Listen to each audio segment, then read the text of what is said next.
Yes, sir. Five, four, three, two, one.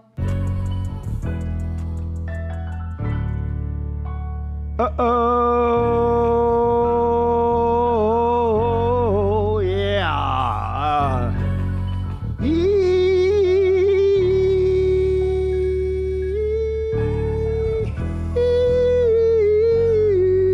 Yeah. Man, what's up, everybody?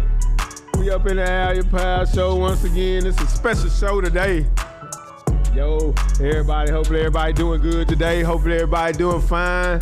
Hopefully everybody happy. Hopefully everybody being productive and contributing something to society.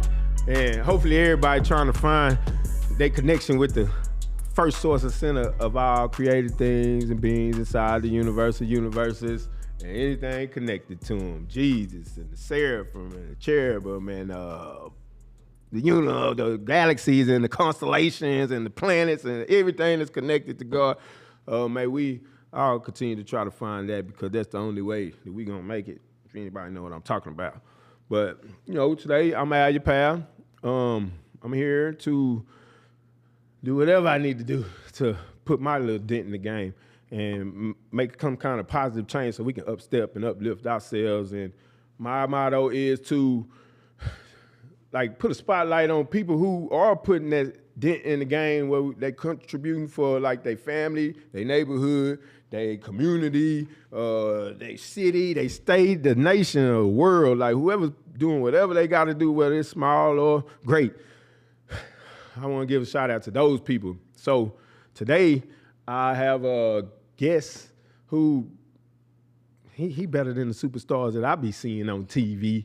Unless them people on TV teaching me how to plant, irrigate, and scape yards and make driveways and build ice machines that got sonic ice in it and stuff, like right here in the thick of it. Not the people that just entertaining me. I'm talking about these kind of people. That's what I'm looking for. They the real superstars. And my superstar today is Chris Buster, CEO, LLC of Yard Pros Landscaping. Is that what you call it? Yeah. We got a landscaping company called Yard Pros. Okay. Say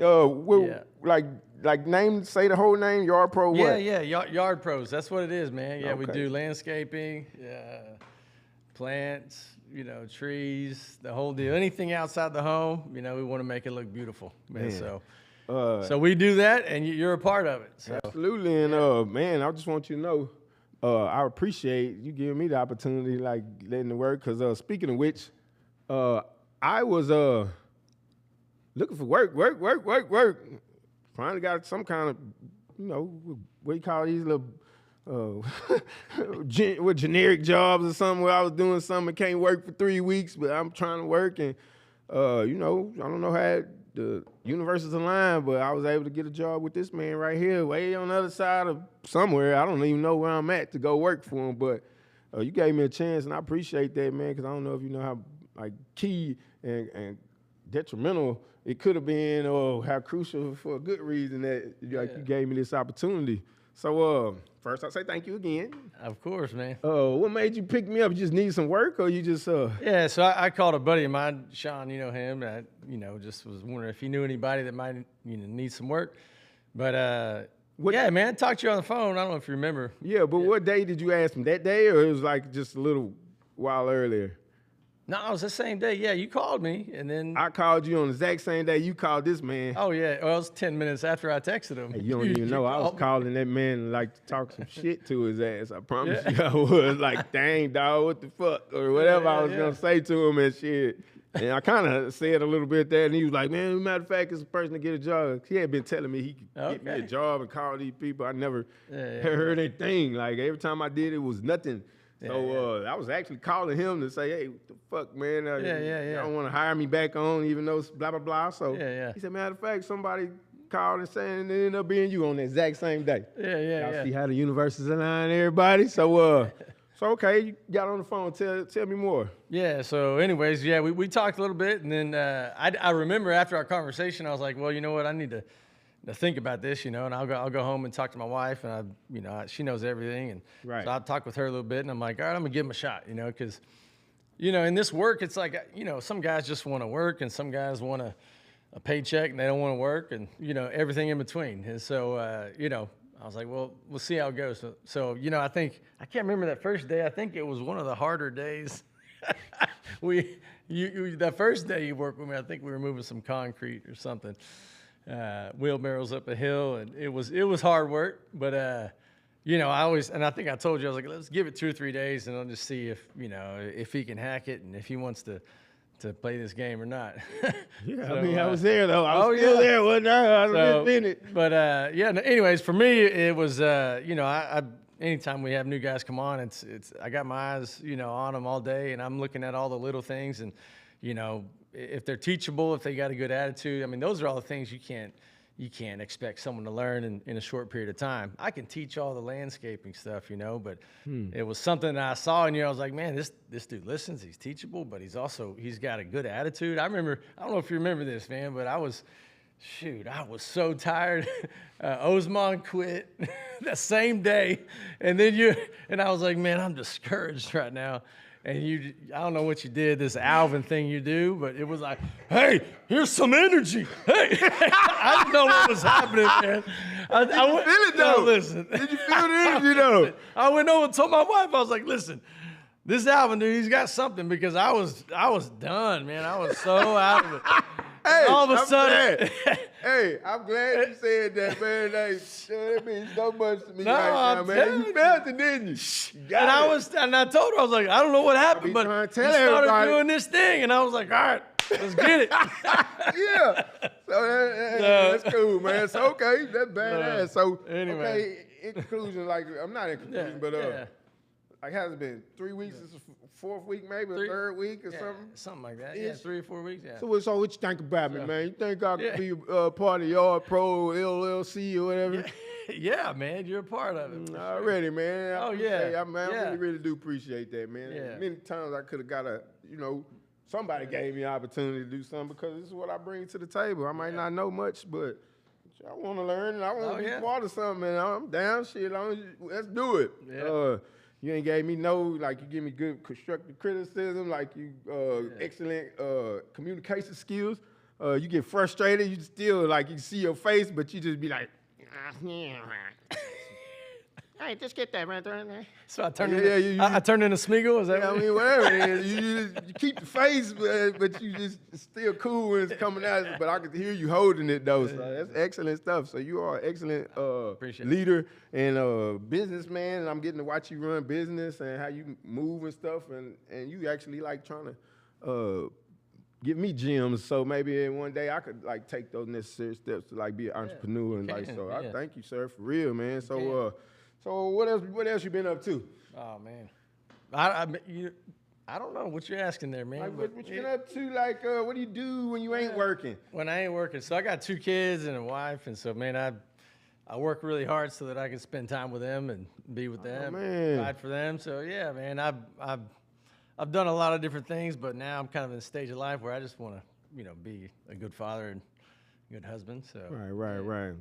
Anytime I can spend with them. Hey, that's a commendable and admirable to see somebody trying to take care of their family, man. Appreciate it. And man, that's heartfelt, because that's what I long for, look forward to in my community, especially where I come up from or the environment that I've been in.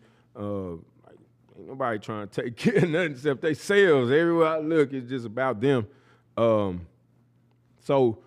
To hear somebody saying that, and you just said after I said, what you doing? And that's what you're doing and what you been up to, and that was your response, try to take care of my family and stuff, and this is the reason. So speaking of that, what do you think about the youth right now, nowadays? What's your take on how the youth coming up, and what's your take on my bad? Well, I got an 18-year-old son and a 13-year-old daughter, so I kind of, they're in that stage of life. My son, especially, where he's becoming an adult and a man, and so I'm kind of, and he's a handful, but he's a great kid. And my daughter, she's an angel, But when I think about, how I'm teaching them and raising them, my wife and I are, you know, trying to pour into them love and all those things, you know. Not a lot of, well, not every kid experiences that. Growing up myself, it was, you know, my dad wasn't too involved. And so, you know, it was difficult at times.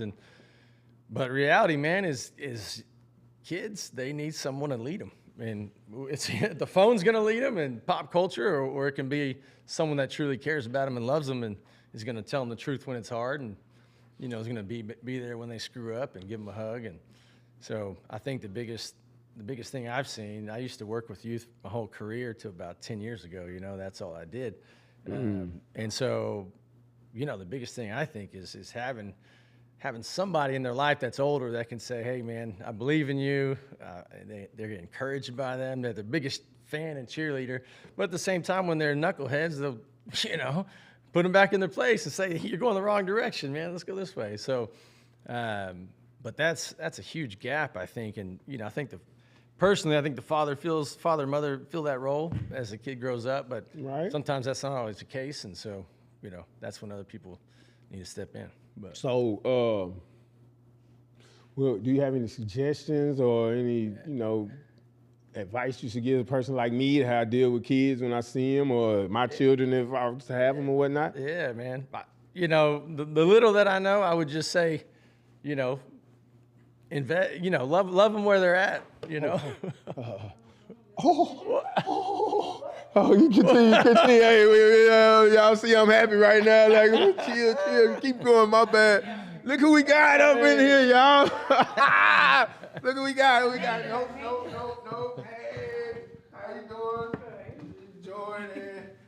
Hey, This Jordan. is Chris Buster. Nice to meet you, Jordan. Jordan in here. Look at that. All right, that's what I'm talking Let about. him finish his answer. Oh, my bad. I just saw you and I was like, wow, there she go. How you doing? How you doing? I heard the youth conversation. I'm ready. Let's do it. Okay, you up in here. Hey, I tell you, that's just my people right there. So, my bad for cutting you off. I was just all good, man. Like, man, look at who's coming in. So, suggestions. All good, advice. man. Yeah. No, you know, for me, it's just youth need to feel like they're loved, they're cared for, even when they're screwing up, and you know, having someone that they know they can always rely on and be there for them, even when they're, you know, in their lows. We're on. Yeah. Okay. Cool. Okay. But yeah, man. Okay. Let me see. All right. Well, look. I'm off dome on the microphone, so y'all get ready for this. You just walked in, so are you ready? I'm ready. Yeah, okay, coming from like what would you say your ethnicity is? What would I say? Yes. I'm Mexican. Okay, right. I'm Some Mexican, people I'm Native Salvadorian. No. I'm Mexican. I'm a Honduran. I'm not Mexican or whatever. none of Right? those. Okay. I just out of respect, you know, I want to say. So, what'd you call your ethnicity, sir? I don't know. This man. is what he warned me about. I don't know what he told you. He said we were going to get into something about this today. I am a white man. That's what I am. guess. It's okay. You can say that on the all show, good. man. Yep. So, okay. What are you? I mean, I'm black according to the way I was told growing up, right? I be told I was African American. I've been told I was a nigga. I've been told all kinds of you crazy and all shit. I don't know what the fuck I am really on the cool. Crazy in ethnicity. But you know, I grew up in black culture. You know, like so. I'm controversial. I'm unorthodox. So sometimes I offend people. I would say stuff on purpose because I care about like who cares about me more. But then when I see somebody don't care what I think and then I start pushing the pedal. Like here's an example. Call me African American. I ain't from no goddamn Africa. I ain't never been there. I'm American. I'm red blood American, born on American soil. Don't fucking call me African nothing. I ain't never been there. I don't know what that is. So I say that, and then I see somebody's response to me, like depending, you know what I mean, how they believe, think, and feel. Like so, like I'm paying attention to everybody as I'm asking questions. But I mean, I'm just kicking it and trying to see who really takes me in. So. Don't take anything personal, anybody, when I say that. So you do it to see how people respond. I mean, I do it because I'm goofy, first and foremost. Like, that's really why I'm doing it. But then after I see how people responding to me, like, then I was like, okay, I pushed a little pedal with my little communication skills. But so, since was talking about the youth, and how we need to raise them. This is my culture. That's I say your culture. You can speak on yours, but like say me, come from the black community. It's all I've ever known. Seriously, like my mama go to work, make sure we up to go to school in the morning. She calls, then we go to school, come home. Mama still at work. She comes home 6, 7 o'clock sometime, cooks food, goes take a shower, roll her hair up, and go to sleep. She go to work the next morning. This is a normal thing ever since I was growing up. Saturdays she work half a day, Sundays she chilling at the house. No dad around. This nigga smoke crack and fucking taking all this shit out the house and the VCR, the TV, and all this stuff. And then look at me nowadays. I'm a drug addict ass dude or something and living my life. I'm just thinking in my mind, like, seeing how that might have affected me all the way up to this point. So she trying to just try her best to raise 3 kids. So she ain't really there to say, hey, don't do this, don't do that. That's all she could do, but she ain't doing what I just described to y'all. So sisters doing whatever they want. I don't want to speak on them at the moment, but you know, my community is like, I'm trying to get me some. I'm trying to show off. We out there being roguish. We nigga knocking. We stealing stuff. We busting out tires. We trying to be in the gang. We listening to this music that's telling us, I couldn't find a job, so I started selling crack. 10 motherfuckers in the one room shack. And we all up there smoking drugs and stuff, and we crunk with it. I'm saying that stuff affected me to the point where I see my whole community, where I come from, mostly. Like, shout out to people like Chaka, who doing stuff like this to make the community better. And I want to say that first and foremost, peace and respect to you. But mostly, this is all I see, people not giving a damn about each other in my community. The kids growing up, still no fathers. They mamas doing all kind of stuff, like they promoting this stuff on the music every day. And I'm talking about, we even got church women jamming this drill music and all this stuff to talk about chopping and doing drugs and just fucking over each other. I'm talking about all I see, always. And so I'm like, man, it's affecting me. So coming from a different point of view, from a Hispanic point of view and a white man, I want to know what y'all think about y'all culture, or maybe even what y'all think about what I said as far as what's going on with me, because I don't see that like on the whole happening with y'all like I see it happening with mine. So I want to know y'all's take on it. Ladies first, if you don't mind. Sure, yeah. That was a lot in there. Right. All right. I'm going to break it down a little bit. Okay. I think, like, so just culture-wise, like, what I came from was very different. So I grew up on the border of Texas and Mexico, 99% Mexican. And so moving north, that kind of changed perspective. And so I was a minority culture, but there was the majority. And so that definitely changed my thing. I got into foster care when I got over here, but I didn't understand that what foster care was, because we didn't have that in the Valley. Right. Because everyone just kind of raised everybody. Right. If you didn't live with your grandma or your tia or whoever, like, that was super unusual to not. Tia's aunt, yeah. right? Your auntie or whatever. Like, Tia. at some point you lived with somebody else in your family. Here we would call that like kinship care, foster care, whatever you want to call it. Okay. But I had multiple friends, cousins, everything lived with us growing up, and that was just kind of how we did things. Right. Family's so big, such a big like value in the Mexican community that like that's.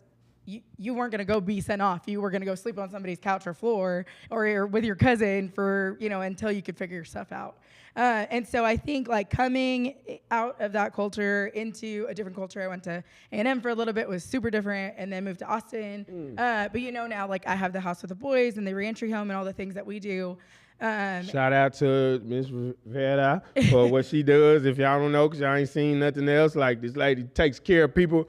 Foster care, don't even get paid. And all these people getting paid these grants and this money for their little whatever non-profit stuff that they got going on. And I know some people personally, they just taking the money. They ain't even doing nothing with it, but doing some extra stuff with the money. And this lady right here is doing it for free. And how many years have you been doing it? I've been in the field like 15 now, but I think I've had for the last 8 years lived with me. Trying to support Jordan Vera right now, posting this stuff, man. Please help this lady right here. Because if y'all see the show, this lady here is in the field. She the superstar.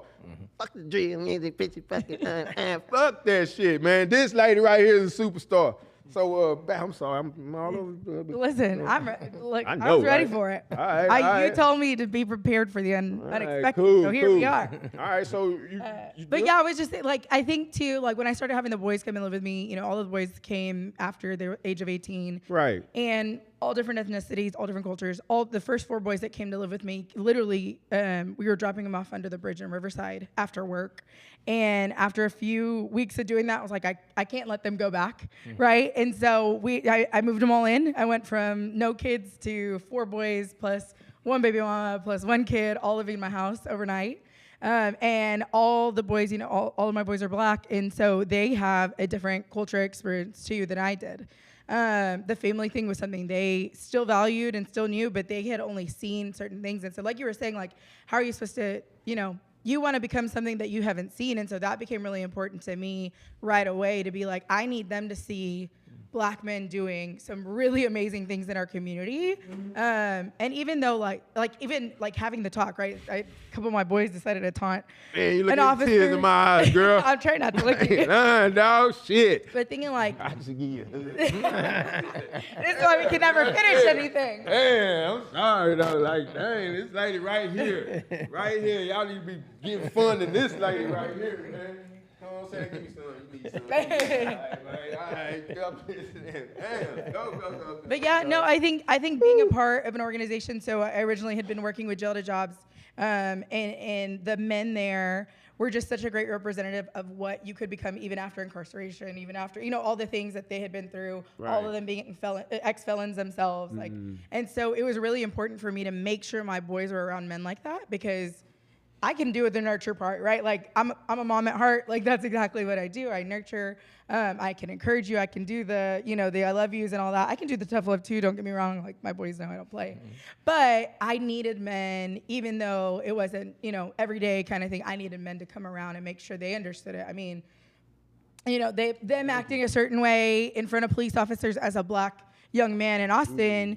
I could say it so many times, but they weren't going to get it. I needed somebody else who looked like them, who had their experience, who knew what it meant to be affected by the system, like to talk to them and make them understand that, because my boys thought it was fun to go flip off cops or, argue with them. Like they could argue with me at home, and I'm like, this is a different world, Okay, what you think about that right there? Yeah, listen, I commend you. That's the first time I've heard all that stuff. So I didn't. Yeah, know we're that. meeting. This is Goodness us gracious. meeting too. Come on. Goodness. Great balls of heaven. Shit, this gotta be an angel or something, So, man, on the planet. But yeah, what you think? Anyways, thanks for what you Yeah. do. That's awesome. Anyways, what do I think about that? I mean, just saying, like, okay, yeah. Coming up, how you come up, or what you think about Yeah. what I described, like the state of people, and I'm saying, like, Yeah. what I see with my people, man, it's bad, man. I don't see that fully with y'all. Like, y'all got stuff going, like, it's like my whole community, like, it's like it's going this way, and everybody's supporting this right here. Thanks to people like this man who got the Dallas Studios jumping, and the other people, but it's just a handful.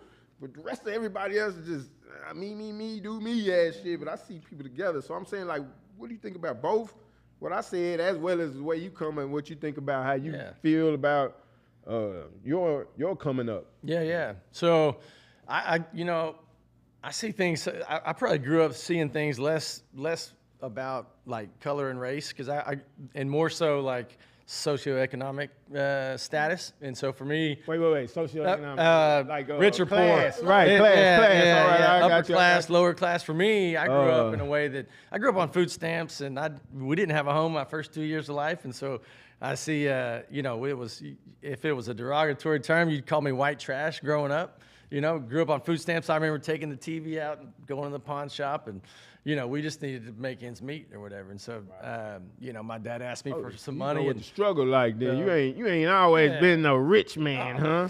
Come on, okay, no, okay. no, I don't. I'm rich now because I got a family that I love and all that, man. But money doesn't do much for you. I mean, it'll help you for sure, but Absolutely. Life's. I see it in a little bit different way now, but. I grew up, not with a lot. And so for me, I saw rich people and I judged them, and I thought they all were a certain way, And then, as I went to college, I worked 2 or 3 jobs my whole entire life to this day. And so I know what it's like to work hard, and I just had to make it work. But what happened was I had a few people in my life that, you know, they had wealth and they helped me out. You know, I got cancer and I had this big hospital bill, and this guy paid the whole freaking bill for me, you know? And I was like, dude, I didn't deserve it. But he, you know, he showed up, and it was one of those things that, you know, for me was, I was like, man, you know, my mind started changing about how I saw the world, and people that had and people that, you know, didn't have wealth. And so for me, that's kind of how I saw the world. And I was on the judgmental side, and now I'm on the side. It's like, man, you know what? If you have a lot, you better be given a lot, because you've been given and you got a responsibility, you know. And then if you don't have, like, let's put some work in and see what we can do. You know, you need to, like, what do you call that? Patent that what you just said. If you ain't, if you ain't got, or if you got, you better give, because you ain't got. What the hell did you just say? That's badass though. What? You got that on record. No. It's copyrighted right now. Whatever you just said. but continue though. No. Like what? But anyway, so I kind of grew up mostly around Hispanic, or like it was about half Hispanic, half white in the area I grew up in. You know, a lot of my good friends are Mexican Americans, and so you know that was my upbringing. And so for me, you know, I didn't grow up in a way that I felt like I was above anyone else. It was quite the opposite. And so, you know, as I started growing up, it was more like, man, I need to find some people I can look up to that I can, you know, try to emulate and be like. And so, anyways, yeah, that was.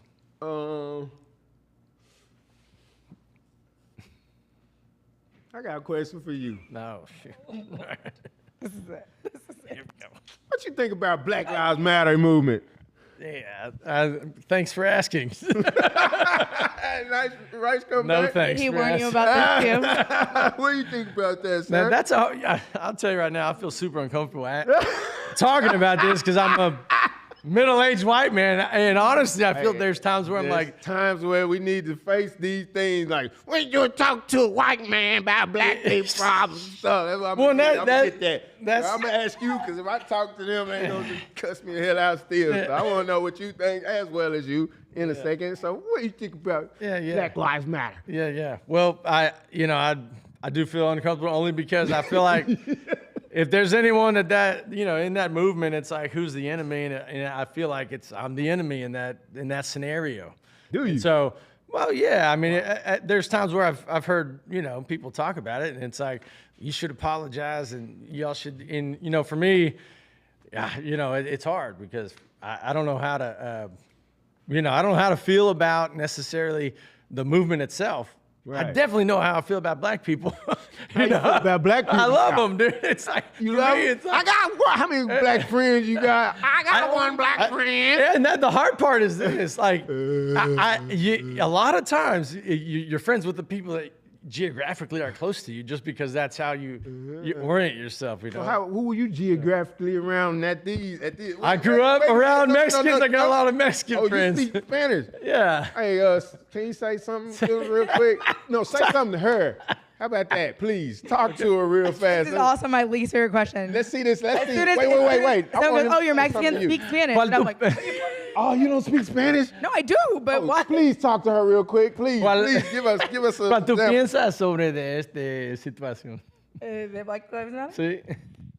I can't respond to Spanish. En español. What the hell? He wants me to respond to the Black Lives Matter question Y'all in talk. Spanish. I want y'all to talk in Spanish. This white man talking to this Spanish girl, man. You've gone too far. No.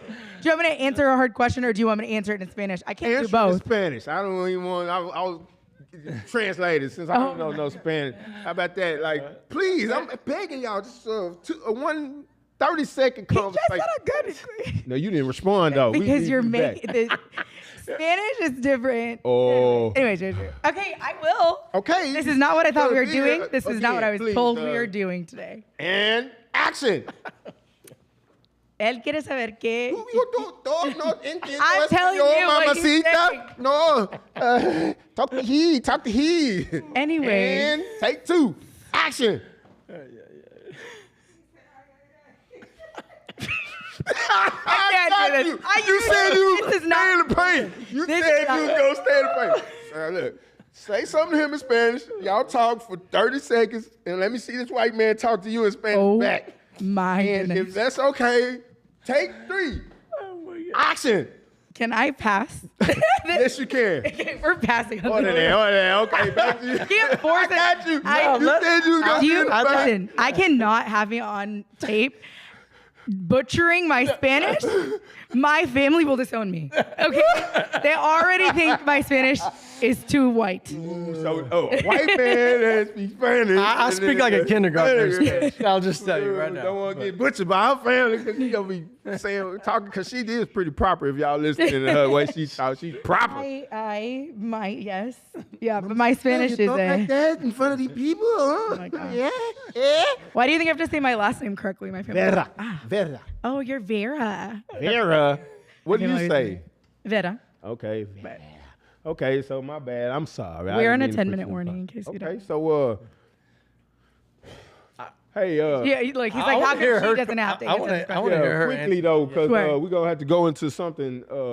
I think, couple seconds. real quick. I think the movement in general, I think that it's a fact, right? Black Lives Matter. I absolutely agree with that. I marched with our family here in East Austin. East Austin is a big part of my life. Like I said, when the boys all came home, having 4 black sons at the house, we made it a big priority to engage in everything culturally that was significant to them, including, Juneteenth parades and all the things that we do there. And so I think, yes, there's a lot of politics behind it and like the meaning of it and the different sides. But I think for me, it was really important to my boys at that time that were living at my home for me to be a part of that. And so I did. I'm not going to lie and say I did a ton of research and figured it all out and figured out the sides. But I knew for the boys that were looking at me and needed to feel that solidarity within our home, it was an easy yes for me. And I'm sure along the lines I've done the families together marches and different marches as well. And so I think doing that alongside my kids is really important, whether or not I fully agree with either side politically, which is like a whole nother conversation, right? But I think at the time I go, okay, who am I living on and what do they need from me? Sometimes that means standing in places that I don't know if I would totally agree with, but I think this one was an easy yes. I knew I needed to be there with the kids. So. Man, okay. That's cool. Hey, and then what I'm saying is like y'all POVs matter too. Your life matters. Your life matters also. Yeah. My life matters. And I would hope the people that say they believe in God, and represent Jesus or whatnot, or whatever religion, that's teaching, hope and love and all those kind of things and mercy. I don't want to look at things like, I'm black, you white, this person Mexican. I think we need to get past that. Like, y'all are a refreshing group of people, 2 different cultures, and like, shit, I love the hell out of y'all, you know what I mean? Like, y'all are cool. While on the other hand, like I just kind of described where I come up, the way I grew up. I'm just saying, it's the way I grew up, man. In the family circle, as well as even outside in the community, man, nobody really give a damn. Man, you do got them superstars. Let me take that back. All the superstars in the black community that was in the thick, and the mamas, them grandmas, them ladies that were taking care of them babies out there in the streets or whatever, these men that was actually contributing. Like, shout out to y'all first. Y'all a small group, but hey, salute to y'all for sure. Back to what I'm saying. Where I grew up, man, nobody gave a damn about nobody, man. I promise you, man. All coming up, somebody trying to win on you, somebody trying to hurt you. You in the kindergarten playground, man, they cracking jokes on each other. We crack jokes on each other. We talk about each other behind each other's back. We trying to steal from one another. Come up in the house, they clipping you for little stuff. And ain't nobody trying to really, like, pay you no mind. And if you ain't like them, like, you laughed at or you shunned or you preyed upon, like, this is the kind of life that I came from. Even to the point, might well say, I get caught up in 7th grade and get a mentor. We talked about that. Yeah. My mentor might as well say he wanted to suck on my weenie. Just being honest, this is a real show right here. Shit, and everybody know what the hell, like, this supposed to be my mentor. But I never went to anything positive, like some church. They say he was a big church guy or something or whatever. Like, I've never been to none of that stuff. And your main focus was to do stuff like that to my young self who thought I was somebody based off the way culture trying to teach me. You know what I mean? So, like, that's what I've been through. And I'm saying, like, I'm tired that my people got to keep continuing to do this stuff. And then I'm looking at y'all, like, just coming up. the Hispanic community, white men, everybody got position and doing things while mine is just spread out doing whatever they want to do. Look at this right here, man, please. We're going to end on that because we ain't got time. Well, we got 10 minutes, don't we? Well, I think you're at 5 now. What's up, man? Hold way. Damn. You up in here. We got 10 minutes. Let's see this right here again, man. Like, this the type of stuff. I'm going to explain this. Let me try it. Let me hear this again. Let's listen to it. Let's listen to it. Did he say, I'm talking to you like a man? I'm talking to you like man to man. One more time. Let me hear him again. Damn. I'm talking to you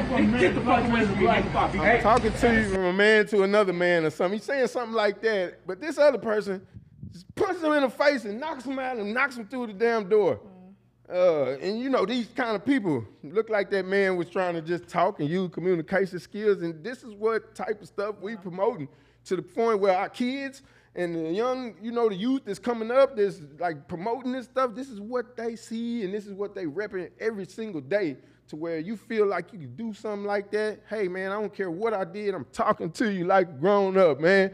So there's no reason that you need to do that to me, especially, you know, under them circumstances until we figure out what's going on. Maybe we can make those decisions then. But this is what I've been around all my life.